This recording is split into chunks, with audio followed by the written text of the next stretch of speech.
Good morning, student. This is Rakhi Mishra. In last class, we have discussed about the work. Now, today we will discuss about the some conceptual question on the work, which has taken from your new NCERT book. See, question क्या कह रहा है कि while exercising, a girl lifts a dumbbell and slowly lowers it down. When the girl does positive work on the dumbbell and when does she negative work. अब आपको ये समझना है, हमने याद करिए आप लास्ट क्लास में जब हमने डिस्कस किया हुआ था, तो एक जो पोर्टर था जब वो फ्लाईओवर पे जब वो स्टेयर से चढ़ रहा था और स्टेयर से उतर रहा था, तो वो कैसा काम किया था, पॉजिटिव या नेगेटिव. सेम वही सिनारियो है. ये सपोज करिए डंबल है और मैं वो ठहरी गर्ल. तो क्या हुआ कि अब मैंने डंबल को अपलिफ्ट किया. जब अपलिफ्ट किया तो फोर्स की डायरेक्शन भी यही, डिस्प्लेसमेंट की भी डायरेक्शन भी यही. तो जब डंबल को क्या किया, अपलिफ्ट किया, तो उस केस में फोर्स की डायरेक्शन, डिस्प्लेसमेंट की डायरेक्शन, दोनों की डायरेक्शन क्या हो गई, सेम. अब जब दोनों की डायरेक्शन सेम होती है तो वर्क कैसा होता है, पॉजिटिव. तो इस केस में वर्क कैसा हुआ, पॉजिटिव. इसका मतलब जब डंबल को उठाया गया, लिफ्ट अप किया गया, तो पॉजिटिव वर्क हुआ. अब जब डंबल को डाउन ले जाया गया, अभी भी जो फोर्स लग रहा है वो मेरे हाथों से लग रहा है, तो फोर्स की डायरेक्शन क्या है, अभी भी अपलिफ्ट है. लेकिन जो नीचे गया तो अब डिस्प्लेसमेंट किस डायरेक्शन में हो रहा है, डाउनवर्ड डायरेक्शन में हो रहा है. तो जब डंबल कहां गया,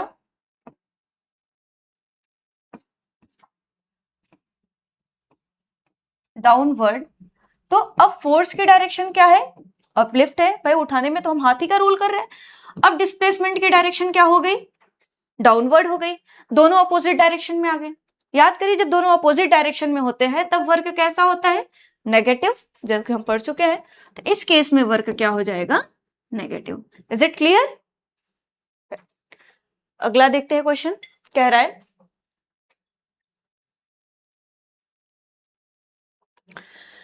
while saving a goalkeeper's hand moved back by 15 centimeter as he stopped the ball while applying a force of 200 Newton. Displacement कितना लेके जा रहा है वो, 15 सेंटीमीटर. बहुत ध्यान से देखिएगा इसको, क्वेश्चन को, इसमें क्योंकि कंफ्यूजन्स बहुत होते हैं. फोर्स कितना अप्लाई किया उसने, 200 Newton. How much work did goalkeepers do on the ball. हमें ये पूछ रहा है कि गोलकीपर ने बॉल पे कितना वर्क किया. इस बात को याद रखिएगा, जब उसने पीछे हाथ को लेके गया तो डिस्प्लेसमेंट तो कितना सेंटीमीटर दिखा रहा है, 15 सेंटीमीटर है. लेकिन फोर्स की डायरेक्शन क्या है, पीछे से जाके वो ऐसे ही बॉल को रोकेगा. बॉल को रोकने के लिए ऐसे आ रहा है और बॉल की डायरेक्शन ये है. बॉल इधर से इधर आ रहा है और हाथ इधर से इधर जा रहा है. तो जो फोर्स लगा रहा है बॉल पे वो नेगेटिव लग रहा है या पॉजिटिव लग रहा है, पहले ये बताइए. जो वर्क का फोर्स और डिस्प्लेसमेंट की डायरेक्शन होगी, भाई बॉल का डिस्प्लेसमेंट तो इस डायरेक्शन में था और फोर्स का डायरेक्शन क्या है, इस डायरेक्शन में. उसको रोकने के लिए काम किया जा रहा है. जैसे कोई ऑब्जेक्ट इधर से इधर आ रहा हो और हम फोर्स इधर लगाए, तो हमारी दोनों की डायरेक्शन क्या हो जाएगी, अपोजिट होगी. अपोजिट होगी तो वर्क कैसा होगा, नेगेटिव. ये एक एग्जांपल और देती हूँ इसको समझने के लिए. जैसे ये मैं वर्क कर रही हूं, मैंने इसको अपलिफ्ट किया, तो मैंने जो फोर्स लगाया वो इधर लगाया और इधर डायरेक्ट डिस्प्लेसमेंट भी हुआ, तो मैंने तो पॉजिटिव वर्क किया. लेकिन ग्रेविटी कैसा वर्क कर रही है, मैंने फोर्स लगाया इधर, मैंने फोर्स लगाया इधर और अपलिफ्ट हुआ इधर, तो मेरे थ्रू जो वर्क हुआ इस रिमोट पे वो तो पॉजिटिव हुआ. लेकिन एक फोर्स तो और भी है ना जो अर्थ एक्सर्ट कर रही है, दैट इज ग्रेविटी. तो जो ग्रेविटी जो वर्क कर रही है वो कैसा कर रही है, भाई फोर्स तो वो नीचे लगा रही है, स्टिल रिमोट कहां जा रहा है, अपवर्ड जा रहा है. तो दोनों की डायरेक्शन क्या हो रही है, अपोजिट हो रही है इस रिमोट पे. तो भाई तो ये ग्रेविटी यहाँ पे नेगेटिव वर्क कर रही है. सिमिलरली सेम इसी केस में बॉल की डायरेक्शन ये आ रही थी, लेकिन उसने बॉल को रोकने के लिए फोर्स यहां से लगाया, तो बॉल और फोर्स की डायरेक्शन कैसी है, अपोजिट है. तो वर्क कैसा होगा, नेगेटिव. तो सबसे पहली बात तो ये समझो कि वर्क कैसा होगा, नेगेटिव होगा. ये बात क्लियर हुई. क्यों, क्योंकि अब फोर्स की डायरेक्शन उसके अपोजिट हो रही है. यहां पे दिया हुआ है 15 सेंटीमीटर, जबकि हम एसआई यूनिट की बात करते हैं तो displacement should be in the metre, not in centimetre. तो S is equal to 15 centimetre will converted into the metre. ये हो गया.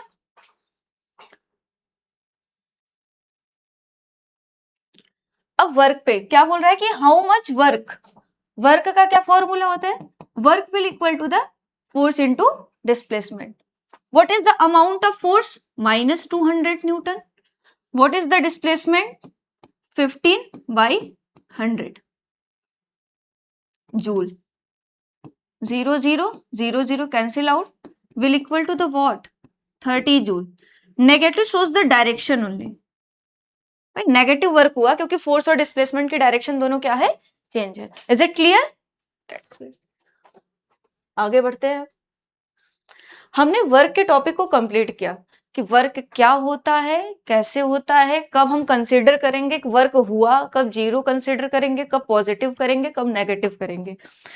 अब वर्क करने के लिए जो सबसे जरूरी चीज होती है, आप वर्क कब कर पाते हो, जब आपके पास क्या होती है, तो आप कहते हो क्या, एनर्जी. जैसे आप दिन भर काम करते रहते हो तो आप क्या कहते हो, मेरी बॉडी की एनर्जी खत्म हो गई और हम थक गए. फिर आप खाते पीते हो, फ्रेश अप होते हो, फिर कुछ देर बाद रेस्ट करने के बाद आपको रियलाइज होता है कि now you are again able to do work. तो जब आपकी कैपेबिलिटी हो जाती है वर्क करने की, तो वो कैपेबिलिटी कहां से आई, इसी एनर्जी से आई. तो what is energy, simply capability to do any work. किसी भी वर्क की करने की जो कैपेबिलिटी होती है उसे हम आप क्या कहते हैं, एनर्जी कहते हैं. अब एनर्जी होता क्या है, इसके कई फॉर्म भी होते होंगे. तो what are the forms of energy, वो समझते हैं. फॉर्म्स ऑफ एनर्जी क्या क्या होते हैं, देखिए, जिसमें से आपको कुछ अभी पढ़ने हैं, कुछ बाद में पढ़ने हैं, कुछ बहुत बाद में पढ़ने हैं. समझते हैं. First one is the mechanical energy. Which energy it is? Mechanical energy. Second one is the electrical energy. Third one is the chemical energy. इनके नाम से ही आपको पता चल जाएगा कि ये एनर्जी फाइंड आउट कहां से हो रही है. Fourth one is the thermal energy. Fifth one is the nuclear energy. आजकल बहुत चर्चे में है न्यूक्लियर एनर्जी, वॉर वगैरह हो रहा है ना. Mechanical, electrical, and one is the light energy,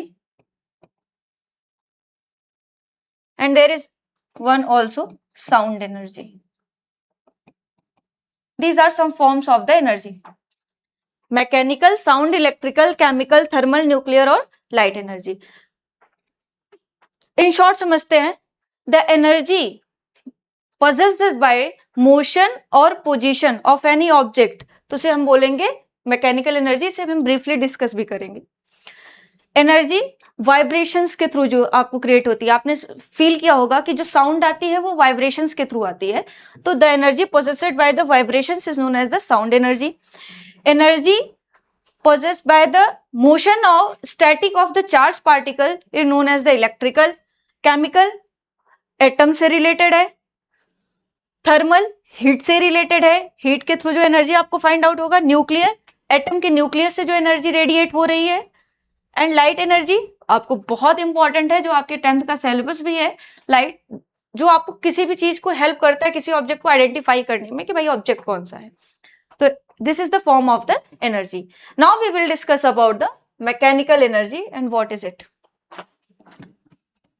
समझते हैं, आप समझिए, आप इसे अपने टर्म्स में भी लिख सकते हैं क्योंकि साइंस समझ को मांगता है. मैकेनिकल एनर्जी क्या कहता है कि एनर्जी,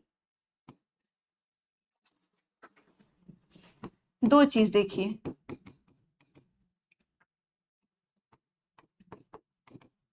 किसी भी ऑब्जेक्ट की एनर्जी किसके थ्रू, possesses ड्यू टू, सही है, possesses due to its position और इट्स मोशन. मतलब किसी ऑब्जेक्ट के किसी पोजीशन में रहने के वजह से या फिर ऑब्जेक्ट के मोशन में रहने के वजह से उसको जो एनर्जी फाइंड आउट हुई, that is known as the mechanical energy. Is it clear? अब इसमें जो हम लोग को पढ़ना है, वो पहले हमको पढ़ना है काइनेटिक एनर्जी. मैकेनिकल एनर्जी का ही पार्ट है काइनेटिक एनर्जी।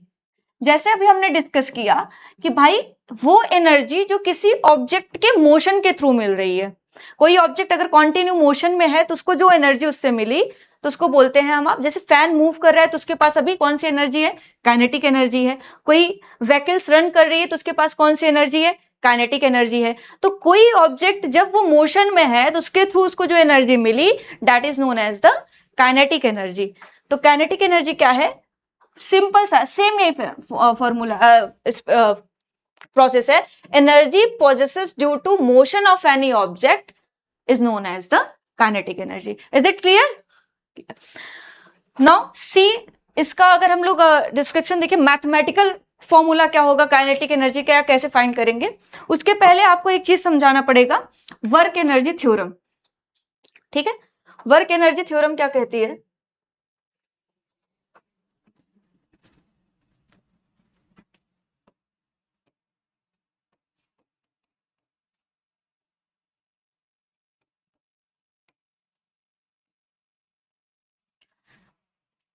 कहती है किसी वर्क पे, किसी ऑब्जेक्ट पे आप जितना वर्क करो उसकी उतनी एनर्जी में चेंज आएगा, बस यही कहती है। इसको एक एग्जांपल के थ्रू समझते हैं।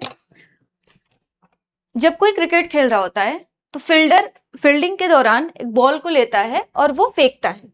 जब उसने बॉल को फेंका तो बॉल स्टंप पे जाके लग जाती है। अब बॉल तो नॉन लिविंग थिंग्स है, उसके पास, वो तो खा तो पी रहा नहीं रहे कि भाई उसके पास इतनी कैपेसिटी आ जाए कि वो काम कर दे, लेकिन उसके पास काम करने की एक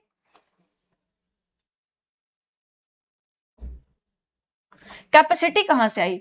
यहां पे एक फील्डर था, उसने अपने हाथों से बॉल को फेंका, अब बॉल ऐसे ऐसे ऐसे ऐसे जा रही है, यहां पे स्टंप था और जाके ये स्टंप पे हिट की और एक स्टंप को गिरा देगी, ऐसे ही तो होता है। तो भाई बॉल तो नॉन लिविंग थिंग्स था, तो इसके पास ऐसी कैपेबिलिटी आई कहां कि ये काम कर सके, नॉन लिविंग थिंग्स था। तो इसने काम कैसे किया? क्योंकि इसको काम किसने करवाया? इस फील्डर के हाथ ने। उसने इस पे क्या किया? वर्क किया। उस बॉल पे वर्क किसने किया? फील्डर ने। तो फील्डर ने वर्क किया तो उसकी इसकी एनर्जी में क्या आया? चेंज आया। That is known as the work energy theorem, कि अगर आप किसी ऑब्जेक्ट पे कोई काम कर रहे हो तो जिस ऑब्जेक्ट पे काम करोगे उसकी एनर्जी क्या होगी? इंक्रीज होगी। Is it clear? तो ये काम किया तो ये एनर्जी को लिया और ट्रांसफर किया किसको? स्टंप पे, भाई वो गिर गया। अब देखो, तो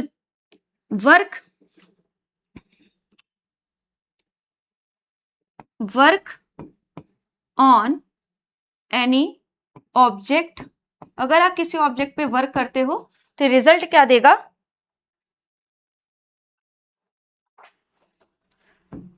चेंज इन इट्स एनर्जी। इसकी एनर्जी क्या हो जाएगी? चेंज हो जाएगी। Is it clear? ये होती है।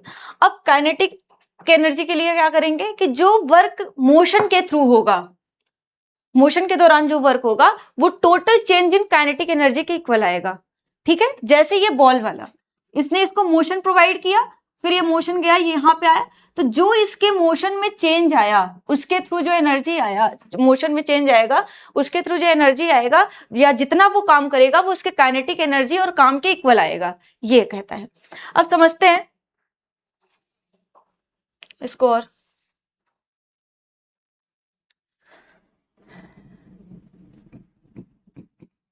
काइनेटिक एनर्जी के लिए एक्सप्रेशंस को देखते हैं। क्या देखते हैं? देखो, लेट सपोज कोई भी ऑब्जेक्ट है, कार है, कार का मास आप सपोज कर लो m है, m मास का एक कार है। इनिशियली वो रेस्ट पे है, मतलब उसकी इनिशियल वेलोसिटी हम जीरो कंसीडर कर रहे हैं, जीरो नहीं भी हो सकता और हो भी सकता है, बट हम जो ले चल रहे हैं वो रेस्ट की सिचुएशन ले चल रहे हैं। इनिशियल वेलोसिटी उसकी रेस्ट पे है, तो हमने क्या माना? मास कार का कितना था? m।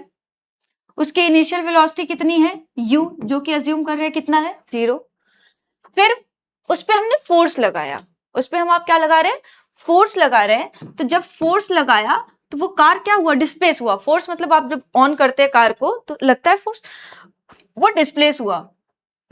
या कोई ऑब्जेक्ट ले लीजिए, मत लीजिए आप कार को, ऐसे ले लीजिए, ऑब्जेक्ट था, इसकी इनिशियल वेलोसिटी u 0 थी, इसका मास m था, इस पे फोर्स हमने F लगाया। जब फोर्स लगाया ये कहां तक डिस्प्लेस हो गई, एस डिस्प्लेस। तब बताओ हमने कुछ काम किया कि नहीं किया?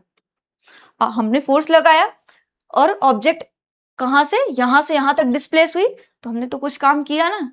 फोर्स लगा के अगर डिस्प्लेसमेंट आया तो वर्क तो हुआ ही। अब जब यहां पे ये पहुंचा तो हमने मान लिया कि इसकी वेलोसिटी चेंज हो रही थी, और वेलोसिटी क्या है यहाँ पे, v है। Is it clear? ठीक है, अगर चेंज इन वेलोसिटी है तो एक्सेलरेशन तो जनरेट होगा ही, ये हमको पता है कि जब वेलोसिटी चेंज होगी तो एक्सेलरेशन क्रिएट होगा टाइम के रिस्पेक्ट में।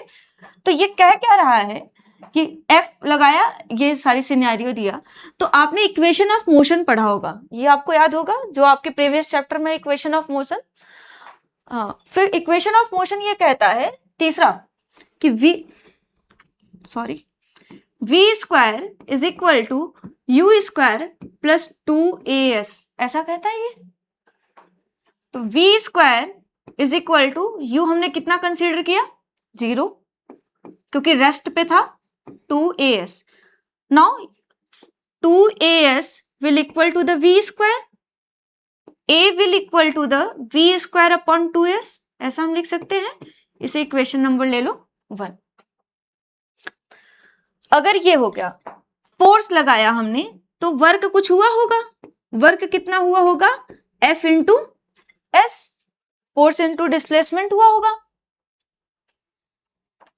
अब वर्क हुआ F इंटू एस। अब ये बताओ, अगर ऑब्जेक्ट का मास m था तो फोर्स की फॉर्मूला क्या होता है, मास इंटू एक्सेलरेशन, यही तो हम पढ़े हैं। तो ये आ गया m इंटू ए इंटू एस, इक्वेशन नंबर 2।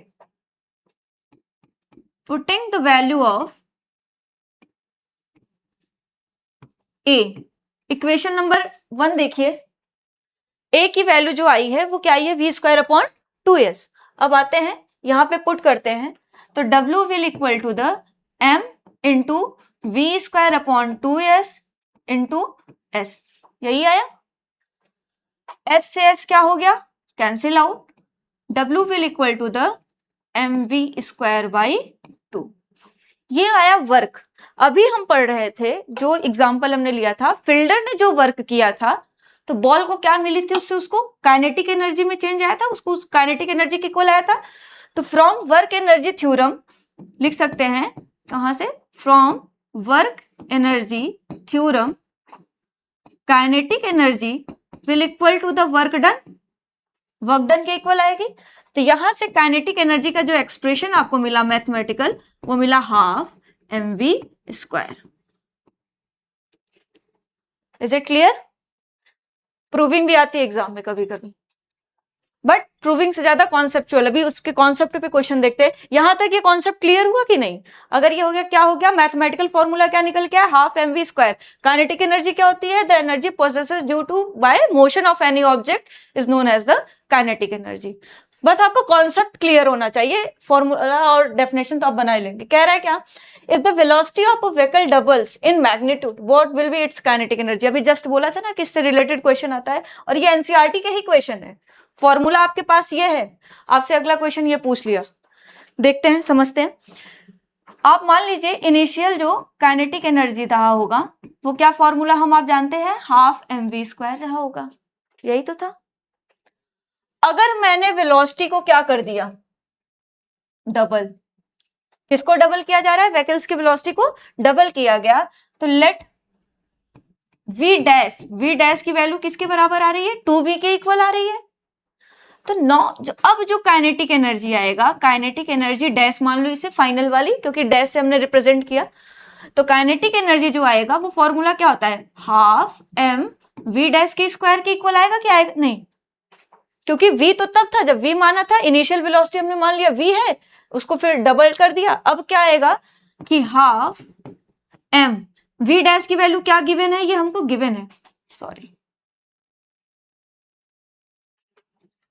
ये आपको क्या है, गिवन है। क्या भाई, वेलोसिटी को आप 2 टाइम्स कर रहे हो, तो ये हो जाएगा 2v का whole square. Now what will be the kinetic energy, it will be equal to the half m 2 2 जा 4v स्क्वायर। इनिशियली कितना था, हाफ mv स्क्वायर था, उसको अलग करके देखो आपको मिल जाएगा। Kinetic energy will equal to the 4 into half mv²। आप ये बोल सकते हो कि मैम कैंसल आउट कर दे, बिल्कुल कैंसल आउट कर सकते हैं, लेकिन हमारा इनिशियल कितना था, हाफ mv² था, इसलिए हाफ mv² को अलग कर लिया। अब ये बताओ जरा ध्यान से देखो, ये डैश डैश के जो फाइनल आया, ये इनिशियल काइनेटिक एनर्जी था जब व्हीकल की स्पीड कितनी थी, v थी, जब उसका 2 टाइम्स नहीं हुआ था, 2 टाइम्स जो कर दिया तो उसके काइनेटिक एनर्जी में कितना चेंज आ गया, 4 टाइम्स। ये एमसीक्यू का भी क्वेश्चन आता है कभी कभी कि अगर किसी व्हीकल्स की या किसी ऑब्जेक्ट की काइनेटिक एनर्जी को आप स्पीड को आप, वेलोसिटी को आप 2 टाइम्स करते हो तो काइनेटिक एनर्जी में कितना चेंजेस आएगा, तो 4 टाइम्स आएगा। ये बात याद रखिए। ऐसे ही हाफ भी करके पूछेगा, अगर आप उसके वेलोसिटी को हाफ कर दोगे तब कितना चेंज आएगा, तो 1/4 आ जाएगा। तो ये आप इसको याद रखिएगा। Is it clear? अगला क्वेश्चन देखिए, ये भी बहुत बढ़िया क्वेश्चन है, उसी से रिलेटेड है। कह रहा है कि in one of the fastest deliveries an Indian cricketer bowled a cricket ball with an approximate mass of 0.2 kg at a velocity about 154.8 kilometre per hour. Calculate the kinetic energy. देखो कितनी आसान, बहुत question तो बहुत simple सा पूछा है। Kinetic energy आपको फाइंड आउट करना है। क्या क्या दिया हुआ है पहले आप उसको देख लीजिए। मास दिया उसने 0.2 kg, वेलोसिटी उसने दे दिया 154.8 किलोमीटर पर आवर। बच्चे यहीं पे कंफ्यूज हो जाते हैं कि चलो भाई वैल्यू आपको वेलोसिटी की दे दिया, मास की दे दिया, काइनेटिक एनर्जी वैल्यू पुट करके निकालोगे। अरे यूनिट पे बहुत ध्यान देना, फिजिक्स पूरे यूनिट का गेम है। आपकी unit change, value change. Answer गलत। आप बताइए एसआई यूनिट में किलोमीटर पर आवर लेते हैं, मीटर पर सेकेंड लेते हैं? तो मीटर पर सेकेंड लेते हैं। एसआई यूनिट ऑफ जो वेलोसिटी की होती है वो क्या होती है, मीटर पर सेकेंड। 154.8 इंटू 5/18 से हम मल्टीप्लाई करेंगे तब ये किस में कन्वर्ट हो जाएगा, मीटर पर सेकेंड में। अब मीटर पर सेकेंड में इसके डिवाइड करिए इसको, 18 2 से कर दीजिए, 9 आ गया, 2 7 जा 14, 2 7 जा 14, 4 आ गया। और 77.4 इंटू 5/9 फिर से कैंसिल आउट होगा क्या 9 से, 9 6 जा 54, 9 7 जा 8, 9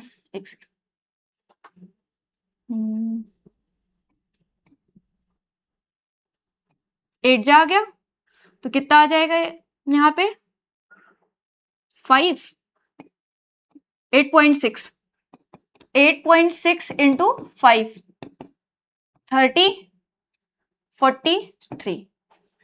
वेलोसिटी कितनी आ गई, 43 मीटर पर सेकेंड।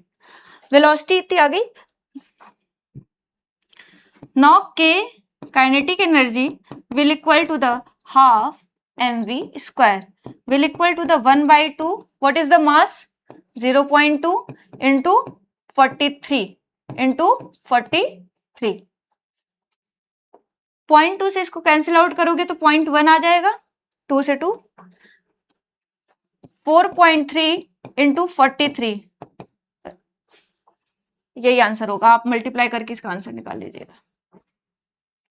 और किस में आएगा ये, जूल में। Is it clear? मल्टीप्लाई करिए, 184.9 के इक्वल आएगा। आप चेक कर लीजिएगा मल्टीप्लाई करके, इतना जूल इसका आंसर आ गया। क्वेश्चन को बस ध्यान से समझना। सबसे पहले है यूनिट को देखना, ये केजी में है, ठीक था। ये किस में था, किलोमीटर पर आवर में है, तो हमने किस में कन्वर्ट करना था, मीटर पर सेकेंड में। 43 मीटर पर सेकेंड आ गया। काइनेटिक एनर्जी का फॉर्मूला लगाइए, आपके पास आंसर आ जाएगा। एकदम सिंपल सा क्वेश्चन है। आगे बढ़ते हैं इसको। एक क्वेश्चन और है, इसको देखिए। कह रहा है कि a jet aircraft of mass 15,000 kg land on the deck of an aircraft carrier. The wire exert an approximately constant backward force. ध्यान देखिएगा, बैकवर्ड फोर्स आ गया, डायरेक्शन चेंज हो गई। अगर जेट इधर आ रहा था, फोर्स किधर लग रहा था, इधर। डिस्प्लेसमेंट फोर्स की डायरेक्शन क्या हो गई, चेंज हो गई। ये हिंट है आपके लिए। Backward force of the 36 75 3,67,500 Newton and stop the jet within 100 meter. Great. What is the velocity of the aircraft just before the wire caught the hook? Velocity आपको फाइंड आउट करना है. आपको ये वर्क एनर्जी थ्योरम पता ही होगा. जो change in kinetic energy आएगा वो वर्क के इक्वल आएगा. वर्क ये कर रहा है, मास इतना दिया हुआ है, फोर्स इतना लगा रहा है, डिस्प्लेसमेंट इतना हो रहा है, तो आप सीधा फॉर्मूला पुट कर दीजिए कि from work energy theorem half m v square minus u square. अगर आपके पास कुछ इनिशियल वेलोसिटी होगी, एयरक्राफ्ट था तो उसके पास इनिशियली वेलोसिटी कुछ होगी क्योंकि वो वेलोसिटी के साथ रुक रहा है ना, तो रुकने के जस्ट पहले आपको दिखाना है. तो उसकी इनिशियल फाइनल वेलोसिटी क्या होगी, रुकेगा तो उस वक्त उसकी फाइनल वेलोसिटी क्या हो जाएगी, 0. जब 0 हो जाएगी तो यहाँ पे क्या बचेगा, half minus m u square which is equal to this minus 367500 into 100. Minus to minus cancel, 1/2 into 15,000 into u square is equal to 367500 into 100. 0 0 0 0 0 0 cancel out to each other. Now what is the value of u square? 36750 multiplied by 2 by 15. 15 to the 30, 15 4 जा 60, 15 5 जा 75 into 2. U square will equal to the 0, 2 5 जा 10, 2 4 जा 8, 2 2 जा 4. So U square will equal to the 49. Now we can see that U will equal to the under root 4900. किसके equal आएगा ये? क्या इसे हम 7 into 7 into 100 लिख सकते हैं?